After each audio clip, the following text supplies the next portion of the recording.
대기업의 수많은 엘리트가 포진한 결제 라인에서 어떻게 이런 치명적인 문제가 걸러지지 않았을까? 2년 전 다른 기업의 선례가 있었음에도 발생한 이번 스타벅스 탱크데이 사태는 우리에게 깊은 충격을 안겼습니다. 신세계그룹 정용진 회장이 스타벅스 코리아 대표를 경질하고 대국민 사과까지 했지만 대중의 분노는 쉽게 가라앉지 않고 있습니다. 거대 유통기업의 브레이크를 마비시킨 구조적 원인을 세 가지로 짚어봅니다. 첫 번째, 결제 라인의 파편화, 맥락을 놓치는 검수 시스템. 대기업의 결제 라인은 철저히 파편화된 기능 중심으로 작동됩니다. 예를 들어 마케팅팀은 제품의 외형적 특징과 자극적인 카피라이팅에만 몰두하고 중간 관리자는 예산과 출시 일정을 체크하며 법무팀은 기계적인 위법성 여부만 필터링하는 방식입니다. 여기서 치명적인 공백이 생깁니다. 5월 18일이라는 날짜, 탱크라는 단어, 책상에 탁이라는 문구가 하나의 공간에 조합되었을 때 일어나는 역사적, 정치적 맥락의 폭발력을 통합적으로 내려다보고 제동을 걸 수 있는 책임자가 결제 라인에 없었던 것입니다. 구성 요소 각각은 필터를 통과했지만 결합체가 독극물이 된 케이스입니다.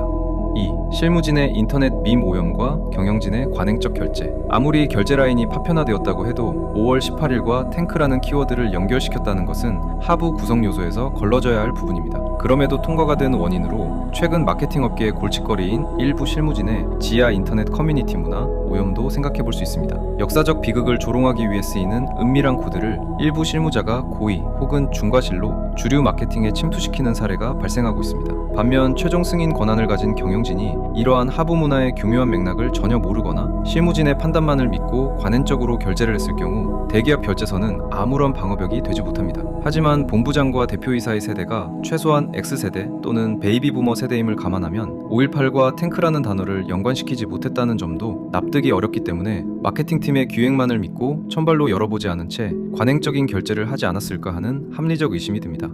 3. 노이즈 마케팅과 성과주의. 현대 마케팅은 자극적인 키워드를 써서라도 알고리즘을 타고 바이럴을 일으켜야 유능한 마케터로 인정받는 성과주의가 팽배합니다. 이 과정에서 리스크 관리보다는 어떻게든 터지는 키워드를 잡겠다는 욕심이 앞서게 됩니다. 과거 다른 기업도 겪었으니 조심해야지가 아니라 오히려 그때 난리가 나긴 했어도 이슈는 확실히 됐잖아? 라는 왜곡된 학습 효과가 존재할 가능성도 배제할 수 없습니다. 사과는 시작일 뿐 소비자가 원하는 것은 투명성입니다. 일반적으로 기업 논란에서 대표 경질은 매우 강한 조치로 받아들여질 수 있습니다. 하지만 이번에는 그 정도로도 소비자들의 마음이 쉽게 돌아오지 않는 분위기입니다. 왜냐하면 사람들은 누가 잘렸느냐보다 왜 이런 일이 가능했느냐를 더 궁금해하고 있기 때문입니다. 이 프로모션이 어떤 과정을 거쳐 기획됐고 누가 검토했으며 어느 단계에서 문제가 걸러지지 않았는지 명확하게 알고 싶어하는 것입니다. 사과는 시작일 뿐입니다. 소비자들이 납득하려면 경위와 책임 구조가 투명하게 설명되어야 하고 다시는 비슷한 일이 생기지 않도록 어떤 시스템을 바꿀지 보여줘야 합니다. 그런데 마케팅팀의 실무자들이